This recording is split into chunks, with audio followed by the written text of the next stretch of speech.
Are we live? I can't see the stream, guys. Are we live? That's all you guys out in cyberspace. I know we're live because I can see on my computer that we're live, so we're just going to go with this. All right, guys. Welcome to Watch Us Tonight. I am Tim Masso, and this evening... Well, we're all sorts of screwed up tonight. Okay, this evening we're going to talk about why Cartier, and not Omega, now finds itself in second place in the Swiss watch industry business stakes, and what Omega can do to get back into second place behind Rolex.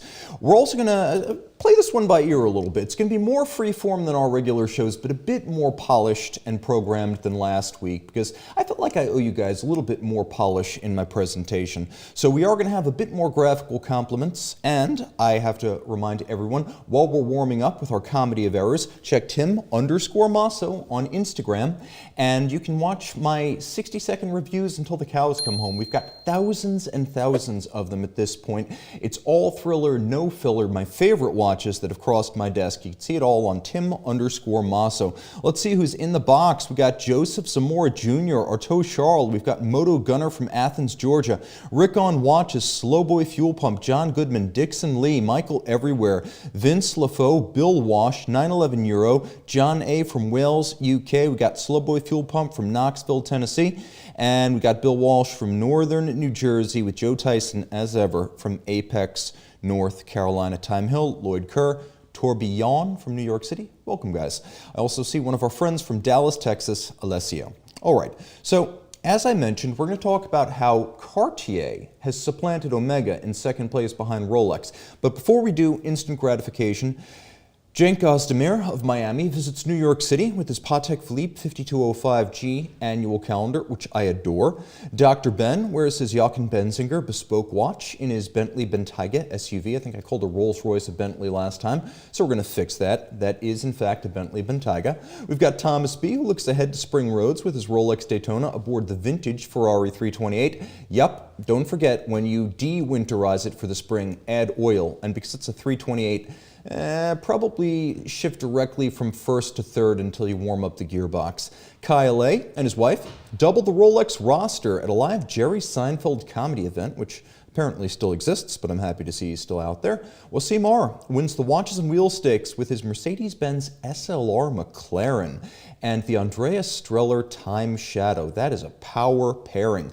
Guys, send your wrist shots to Monday Mailbag at thewatchbox.com or the1916company.com. You can go vintage or contemporary, whichever you prefer, and you can see your pieces on these pixels. All right, let's see who's in the box. We've got Patek Philippe Maison 1, Matthew Connor. We've got Hazel Boulevard joining in, and Mark S. from Colorado. Welcome. Welcome to one and all. I can see that the stream is well and truly underway, so graphical issues aside, glad to know we all made the engagement. So, Rolex, Cartier, and Omega in that order. Rolex's dominance of the Swiss luxury watch sphere is in no way threatened. In terms of market share, units sold, and revenues, it's king of the hill. That said, for the last 4 years at least, most industry insiders and analysts have recorded Cartier, not Omega, as the largest luxury watch brand in Switzerland after Rolex. And they're right. Both in terms of units and revenues, Cartier watches sit in the slot long occupied by perennial Rolex rival Omega. An afterthought for years, but that changed in 2000s and the 2010s as more men began to notice Cartier watchmaking. They were no longer quartz, tiny, feminine, or overwhelmingly gem set. Cartier now makes almost every part of the watch and has a massive R&D and factory base in La Chaux-de-Fonds from which Cartier watches emanate. Now, we also have incredibly strong model lines like the Santos, which redesigned for 2018 immediately became one of the best buys in luxury watches. Anti-magnetic, incredibly smart in the way it's built and the way it's spec'd, highly water resistant, loomed in most of its variants, a beautiful fit, super slim, alternating bracelet and strap. You get both, quick release strap and bracelet system, easily sizable bracelet without a tool. The Santos Large might be the perfect watch. And I also have to say that you've got the Tank, you've got the Pasha, you've got the Panthère, you've got the Ballon, all leading the charge in a brand that has lots of strong fundamental collections and very few weaknesses. I would also say that 2018 Santos was something of a watershed model, although the company turned away from haute horlogerie and overindulgence in big pieces around 2015. It didn't really have a unifying core collection that could be considered the Cartier until that 2018 Santos. Well, it lacks no more. I would also say that while the Banoir and Ronde are less prominent, they do have their fans, so there are no truly weak collections in the Cartier catalog right now. Now, they've also been very smart. I mentioned 2015 was a turning point. They are more constrained now in the styles and the prices and the variety than in the past. It seemed like from the 2000s through the mid-2010s, Cartier would just bang you over the head and knock you stupefied with an endless torrent of expensive complications, mostly in the Rotonde de Cartier case.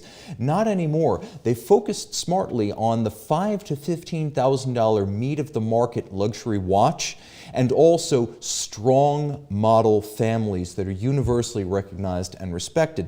Now, there have been casualties here. If you were a fan of complicated Cartier watchmaking, there's not nearly as much today, and they did lose Carol Forestier-Casapi to Tag Heuer. But overall, we have a Cartier brand today that is much more robust, and its displacement of Omega again, and probably a fifth time for the last model year, that proves as much.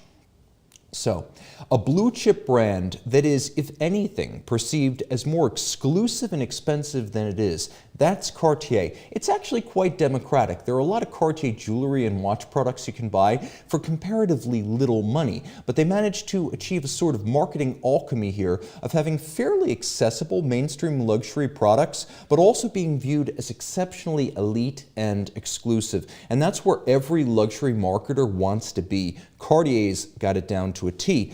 I'll also say this, Cartier's name imparts a halo to its watches that seems to elevate their prestige above their price points. Case in point, the Santos Large. What does it cost? Full bracelet with an accessory strap, all box papers, and an 8-year warranty, $7,750. That's a hell of a buy, considering this is a steel integrated bracelet sports watch, one of the first wristwatches ever made, and undoubtedly the first pilot's watch ever made. The Santos is an original. I would also say a mechanical steel must de Cartier. This is considered to be the extra large, though it's by no means large. That's $5,000. That's a mechanical automatic watch that any man or woman would be happy to own. $5,000, Longines money. A Pasha chronograph costs $10,400, but frankly, it looks more expensive. It feels more expensive, and from a fit, finish, and material standpoint, it really doesn't compare poorly to something like, say, a Rolex Daytona, and you even get the dive-style bezel and that awesome canteen crown cap. This is Gerald Genta design. Remember that. The Pasha of the modern era is a Genta design, so it's got a lot to offer. Honestly, watchmaking for most of Cartier's history was always a side business. Back in the classical era, when there were 3 regional Cartiers in London, Paris, and New York, they were generally made in very small batches and generally only to order. But with the Must de Cartier era and the unification of the Cartier branches in the 70s, 80s, and 90s, you started to find that Cartier watchmaking was perhaps higher volume, but maybe not elite. It was a product that you bought after you had the jewelry, after you had the accessories. Maybe the third Cartier product you bought, if you were a woman, was some kind of watch. But now I have to say that it's very similar to Rolex, Cartier watchmaking of today, in its focus on heritage, long-term enduring model lines and evergreen styles, and steady growth via consistency. So before we address what Omega needs to do to get back on par with this juggernaut, let's go to the tape. Viewer wrist chats number 2. We got Troy B attending Romeo and Juliet at the Kennedy Center with his Rolex GMT Master 2 Jubilee. Richard C from South Florida catches the last light with his Rolex Yachtmaster Titanium. Edward P hikes outside of LA pre-fire with his AP code 1159 chronograph. Sorab P escapes the cold in Goa, India. Looks like the place to be, with his Rolex GMT Master 2 Batman. And we have Giannis M. and his Rolex Oyster Perpetual preparing for a ride in his Fiat 500 Abarth. I love both the watch and the car. Great shot. Well done, Giannis. Send your wrist to Monday mailbag at the1916company.com to see your wrist on my list. Let's see what you guys are saying right here. We got Edward Ledden popping in from Sweden. We got Wolfgang from Austria. Miroslav from Europe. We've got Danny S., a longtime supporter of the show. I always like to see in there. Danny. AK.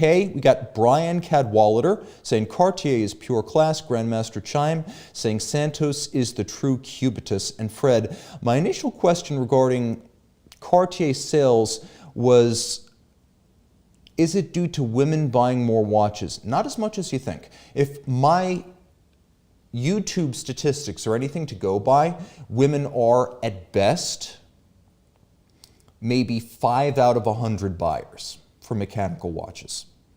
That's at best. That is changing though. And I'm talking about buying watches for themselves, not as gifts. That is changing. I think the rise in Cartier is primarily due to its newfound credibility with men who would otherwise consider Rolex and Omega. Time Hill saying Santos the first pilot's watch, but the Wright brothers the first pilots. Heavier than air, that's true. Lighter than air, not true.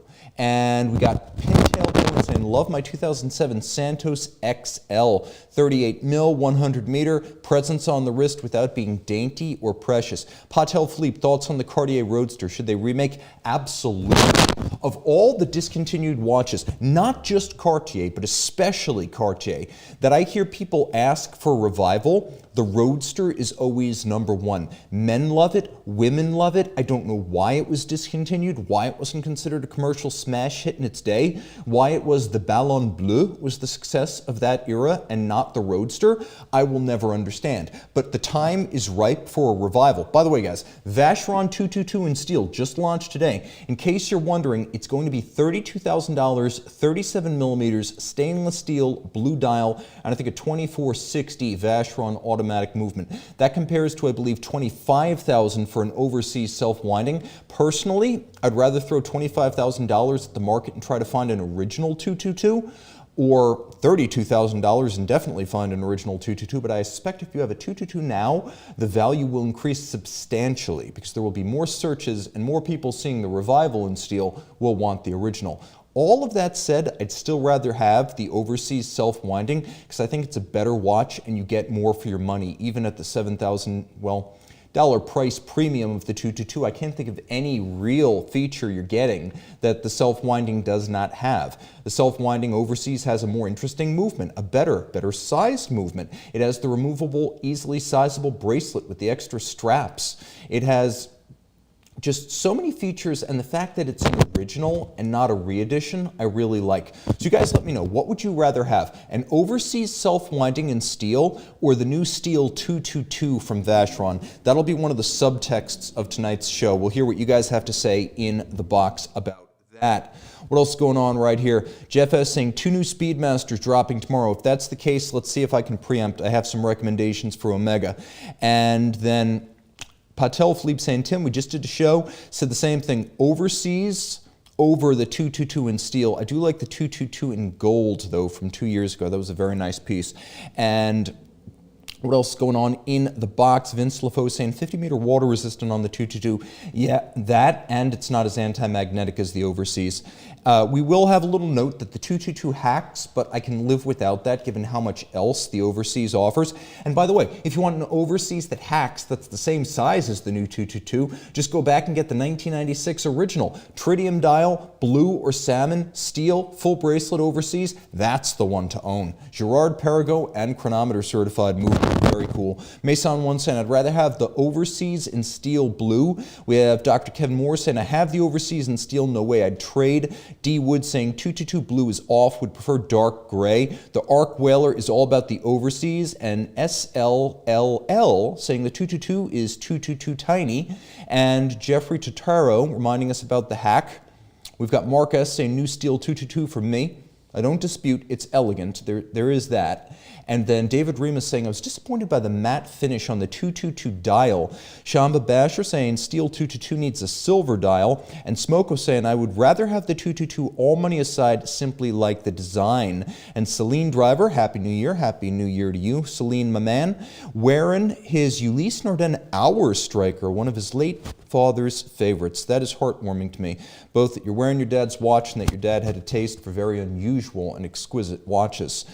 We have Mr. Paradigm 1981 saying 222 in green for the win for him. Doesn't exist, but good suggestion. And then Michael Everywhere saying there should be an overseas deep stream chrono in his collection. Jeff S. and I have the dual time green and the blue chrono overseas, but put my name on the list for the 222.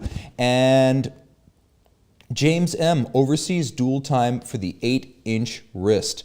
Charlie Blackbird, thoughts on the 30,000? No, it's actually 32,000 for the new 222. Frankly, it's a lot given how much watch you get for 25 grand with the overseas.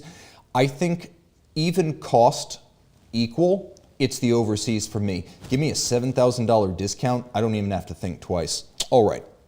Jumping back to our regularly scheduled program, how Omega should attack Cartier's dominance. Again, Rolex is pretty much unassailable. It sits atop the lofty crag and looks down at the battles below. And by now it should be clear that Omega is nowhere near matching Rolex's sales volume, market share, or revenues. The real challenge is catching Cartier and restoring Omega's role as Rolex's natural challenger and closest, if distant, rival. So the path to that outcome goes through Cartier's increasingly imperious grip on second place. Omega needs to focus on core models, technical upgrades, and innovation because it's never going to have the name recognition or reach of Cartier, a far larger luxury brand in general. Think about that. First, Omega needs to capitalize on its strength with traditional watch collectors. Omega is mainstream by watch standards, but not necessarily by broader luxury standards. Cartier as a brand is as recognizable as Coca-Cola, Apple, and Disney. People who know nothing about watches or luxury know Cartier, and people who buy Cartier often don't even think of getting a Cartier watch, but they know Cartier means something special. People come in to buy a bracelet or some earrings, they walk out with a watch in addition. That's just the strength of the Cartier brand. They have more locations, more penetration, more mind share, and more brand awareness, which gives them a leg up if you want to sell a watch to a person who is not, quote-unquote, a watch nerd. But Omega has one major advantage. It appeals to watch collectors, the watch nerds specifically. So first, that means one person might buy several Omegas versus just one. If you've got a guy who's a watch super fan and an Omega fan particularly, that guy might buy 5 Omega watches, maybe 6. Cartier has less potential on this front since many of its watches are sold to individuals who never imagine owning more than one watch. They're customers, but they're not collectors. In and out, they buy a Cartier. Hey, why not add a Cartier watch? But they're not going to buy 5 more. Omega, on the other hand, might be able to sell 6 watches to one person, and Cartier is a lot less likely to do that. Second, collectors are points of reference for their friends, family, and co-workers. Consider it like the Motor Trend effect. When you subscribe to Motor Trend or Car and Driver and people know you're the car guy, they always ask you before they make a purchase what you think is the right choice or a good car to consider. And it's the same thing with watches. For this reason, Omega shouldn't follow Cartier down the mainstream luxury goods path. It should play to its advantage as watch-only brand, which it is, while expanding its appeal. And again, people who are known to read the magazines, the websites, follow the watch hobby are often very influential. When friends, family, and other collectors decide to buy a watch, they're going to ask those people. So Omega's strength with that kind of watch buyer means it could open doors to other purchases, even if those people may not be super fans of watches. Knowing a super fan who loves Omega is going to lead to other sales. To retain the dedicated watch collector, Omega needs to focus on innovation. Now, a big way to do that is simply to give us something we've been asking for ages. We need a 42mm full ceramic moon watch, not a dark side of the moon. The dark side of the moon is a 44.25mm case.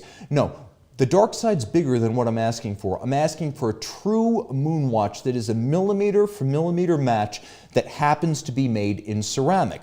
Omega also needs full ceramic bracelets on ceramic watches. It has the technology through Commodore, and the Swatch Group resources allow this to happen tomorrow if necessary.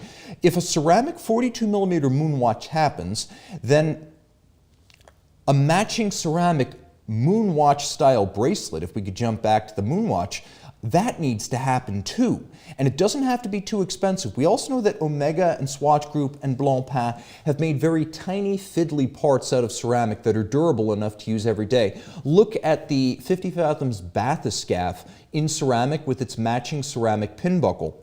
Also, Chanel proved you can have a full ceramic watch with a full ceramic bracelet, all Swiss made, and you can do it affordably and durably. Look at the J12. Consider the J12 chronometer.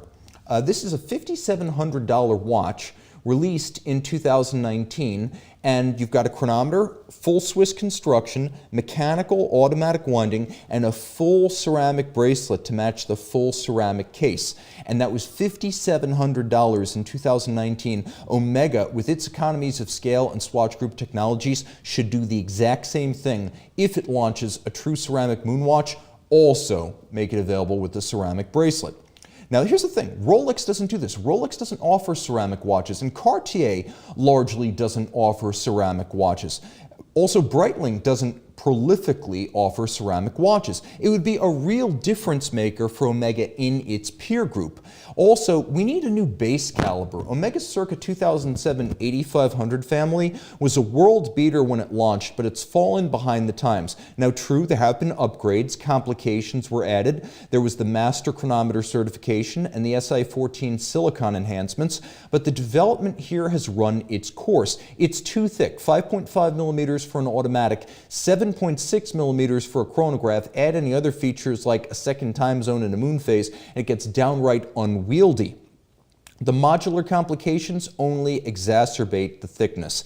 There's also a short power reserve. 60 hours was considered ahead of the time back in 2007, but today it's 70, it's 72 hours. That's considered to be the standard. That's what Rolex offers. That's what Breitling offers on its in-house calibers. That's what Tudor and Audemars Piguet and JLC offer, and that's really where Omega needs to be, bare minimum, right now. Omega needs that 70-hour power reserve. They need thinner movements. And I'll also say this, given Omega's volume and scale, there should be a separate dedicated chronograph movement because the current 9900 is just a chronograph version of the 8900, which means you put a thick piece on top of a thick piece, you wind up with a very thick movement. And they sell enough chronographs at Omega that they can afford to have a clean sheet integrated chronograph for all the Seamasters and Speedmasters and DeVilles and Constellations that include chronograph features. Consider, Rolex's 4130 isn't just a chronograph adaptation of the 3135 or 3235. It's its own separate architecture. It's freestanding and separate, and that makes sense because Rolex sells a lot of Daytonas, but Omega also sells a lot of chronographs, and it doesn't have to make its chronograph caliber a modular adaptation of an automatic that's featured in every watch. It can have a separate dedicated integrated chronograph and automatic, and it should. Also, finally, to attract dedicated watch enthusiasts, Omega needs to focus on bringing back features that have Omega historical precedence, but which have been absent from Omega watches for generations, like the Memomatic alarm. Makes sense. There is no Rolex equivalent. There is no Breitling equivalent. There is no Cartier equivalent. It would be a difference maker. Ultra thin watches. 1.5 millimeters right there. There was a collector's edition with caliber 1355 that was 1.35 millimeters thick back in the 80s. Another difference maker. Rolex and Cartier don't play that game. Perpetual calendars. Omega did them as recently as the 1990s with the Louis Brandt series. And, well, once again, Rolex and Cartier not playing in that league. Jump hours from the 1990s. That's the DeVille Prestige jump hour. Not just a salmon dial, not just a tonneau case, but a genuinely cool difference maker that begs comparisons to the likes of Breguet and Gerald Genta rather than comparisons to Cartier and Rolex. Omega, highly recommended. It could also be a difference maker for Omega's dress watches, which traditionally have struggled a little bit to set themselves apart from the Seamasters and the Speedmasters. And it would elevate perceptions of the brand, connect it to its most interesting historical chapters, and give it some differentiators from its close competitors. Also, take up the mantle of 2000's era Jaeger-LeCoultre, when the company was renowned for outstanding value in high complications. Omega, that market is there for the taking today, and you have the resources to do this. Rolex and Cartier have no claim to this status and want none. This is an opportunity for the folks from BN. Okay, deploy caliber 321 in different models. We get it. Moonwatch plus caliber 321 equals money for Omega. But even historically, not every caliber 321 Omega was a Speedmaster. There were others. There is an opening to use the beloved Lemania-based column wheel chronograph caliber and the hand-built nature of this movement to add lux and prestige to other Omega models and model lines.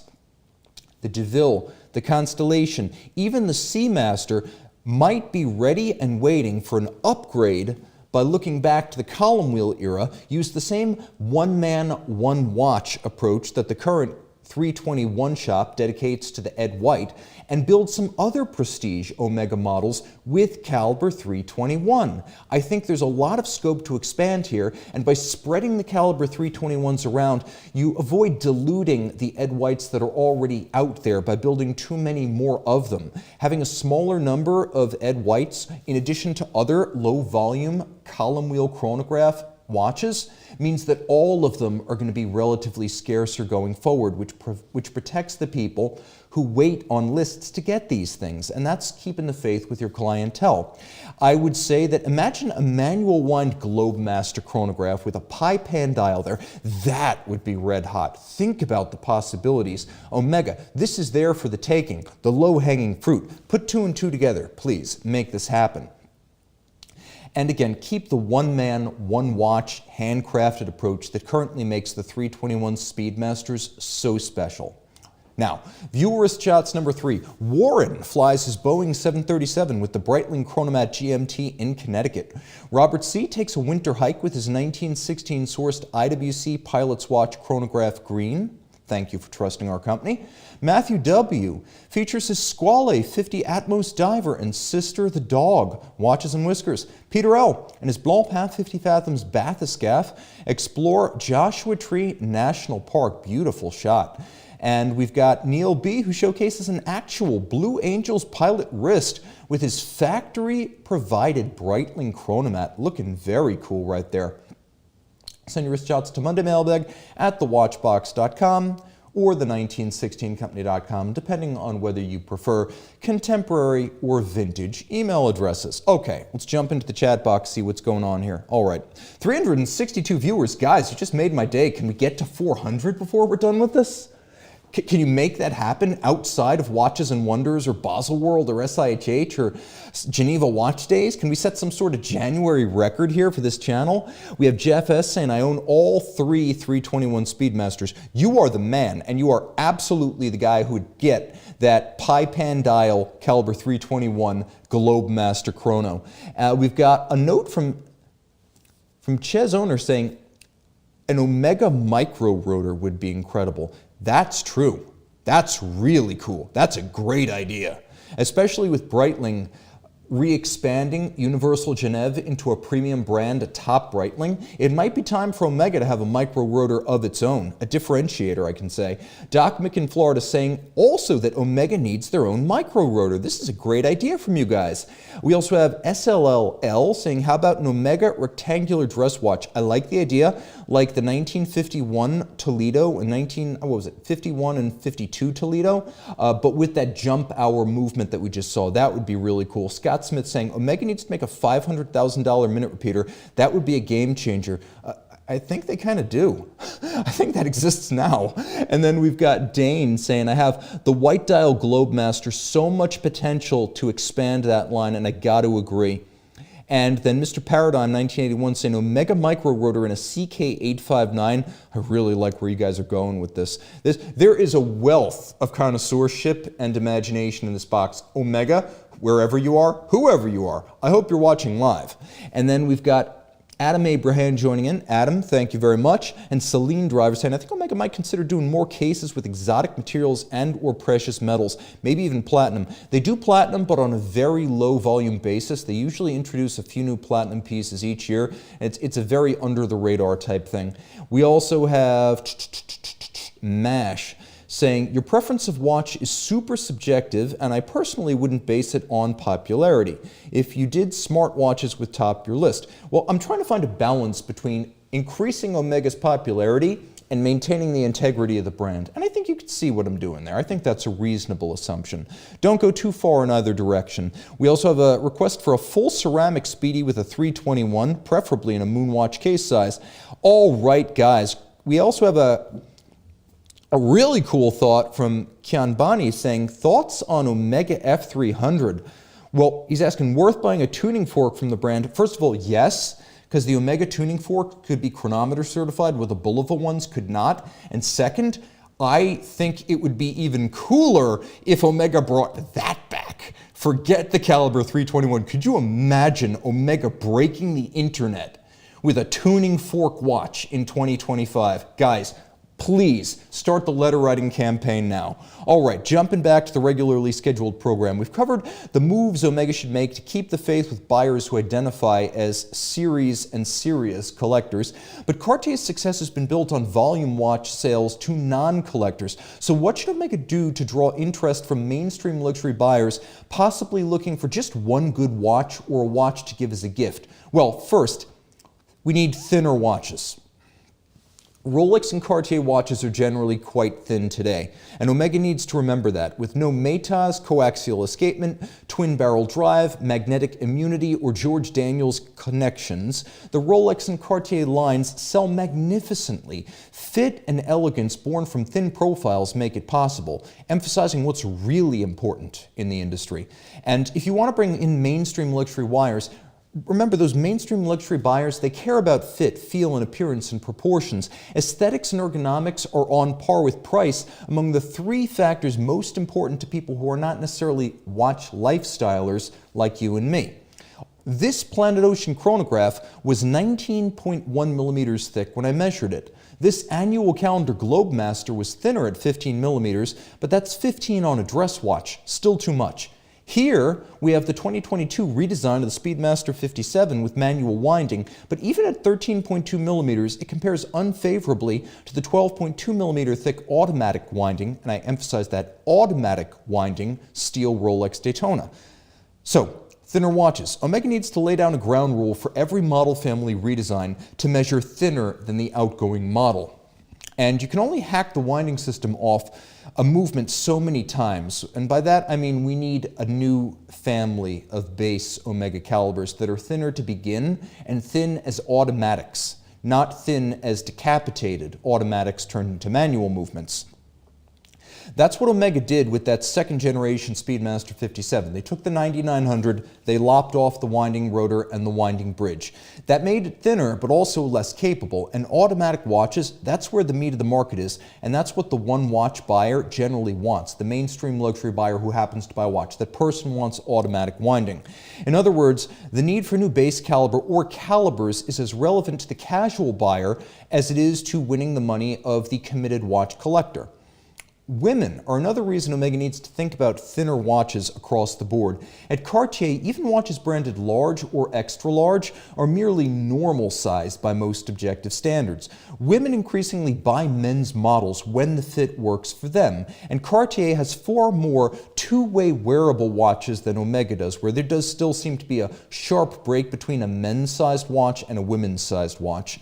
And that will be necessary because Omega needs a new Planet Ocean collection sooner rather than later. And this is arguably the worst offender when it comes to thickness. You get a lot of features with a Planet Ocean, but you also get a lot of Planet Ocean, and sometimes it's a bit too much. So, among the leading Omega model families in terms of popularity, sales, and visibility, the Planet Ocean is the oldest, having last received blanket redesigns in 2016. thickness, size, weight, proportions, and functional redundancy against other Seamaster families are weaknesses of the current Planet Ocean line. They're good watches, but you have maybe too many choices even within Omega's own catalog. One could make a case for eliminating an entire Seamaster family given the current glut and overlap of models. There's just too many. But as the flagship, the Planet Oceans are less redundant than, say, the Seamaster 300. Right now, people with the means to buy a $7,100 Planet Ocean 600 meter are going to buy the $5,900, that's not it, but the $7,100 Planet Ocean 600 meter, those people are going to buy the $5,900 Diver 300 meter because the Planet Ocean is 16.5 millimeters thick and over 50 millimeters across the wrist with the bracelet. So people who can spend $7,100 on a Seamaster are going to spend $5,900 just because the bigger, more expensive Seamaster that they can afford doesn't fit their wrist. True, a new generation of Globemaster is more overdue. That was last redesigned entirely in 2015, but that line is a niche offering within the Constellation collection, which was redesigned in 2020. The Planet Ocean, though, is core collection and must overcome its present limitations if Omega is to regain its second-place crown from Cartier. Remember, Cartier doesn't have great strength in the dive watch segment, and that's why a reformed and robust Planet Ocean is one of Omega's greatest weapons in the battle against Richemont's breadwinner. So, another and very controversial piece of advice, expand the product placement beyond James Bond for a lot of reasons. First of all, that association is getting on in years. Back in 2014, here's a good example of how you can take a chance for relatively little money and reap a huge benefit. Back in 2014, Bucherer, a watch brand few people even knew about, took a chance by sponsoring a wantonly violent, low-budget movie directed by a stuntman who had never previously helmed a film. That movie was John Wick. And how much do you think Omega wishes it had taken that same gamble? Now, Bucherer hasn't become Rolex just because of John Wick. But I started getting questions about Karl F. Bucherer watches for the first time ever, almost immediately after that film debuted. People were noticing. Omega's celebrity worship and Swatch Group budget means it will never be far from major sports and entertainment events. So it's going to continue to spend there, and I don't dispute that. There is a return on that kind of budgeting and that kind of focus on high visibility. But I will say this. Clever, guerrilla, daring, and offbeat sponsorships often yield more value per dollar and have more potential to go viral. James Bond will not be back on screens for at least a year by all accounts. And it's not clear that the cultural resonance of the series can be counted on long term. They really are running out of ideas after they killed him off in the last film. So trust me, they're scraping the bottom of the barrel. He won't be back anytime soon. Future installments of the franchise might not be automatically successful. Look no further than the last Joker movie for proof that even the most bulletproof franchise tentpole can implode in the era of RottenTomatoes.com. Nothing is a given, not even James Bond. It might be a good idea to spread the money around, especially when a lot of indie films, low-budget stuff, and auteur movie making can be sponsored for very little money and big benefit. Omega could stand to hedge its bets with some new ideas on the product placement front. Viewer Chats number 4, Ed K. and his 1916 sourced Omega Speedmaster 57 visit the NASA Space Center in Houston. Looking good. Cool shot, by the way. David H. prepares a cauldron of bubbling cheese for fondue with his Alango und Söhne Lange One 30th anniversary. Mark S., or I should say Mark, because this is not Mark S., but he forwards a timely Omega Seamaster Planet Ocean wrist shot with cheerful orange ceramic and a white dial. Liam S. and his Glasuta Original 60s annual edition, sourced from Govberg years ago, match up with whiskers, watches and whiskers. I love it, and thank you for trusting our company. And we have Carrie B. of Florida, who takes us home with a stogie and a quiet moment with his Christopher Ward C60 GMT. Send your wrist shots to Monday mailbag at the1916company.com to see your watch on this box for old time's sake. Mark S., favorite Bond film? For reasons I cannot justify objectively, I always loved The Man with the Golden Gun. I know. Not Bond's finest hour, but my favorite. Thanks so much, guys. Be well. Thanks to my crew, which got us past some of the hiccups at the beginning, and thanks to you for what must be a non-watch season record of 384 concurrent viewers. Time out, Tim out, and thanks for logging on.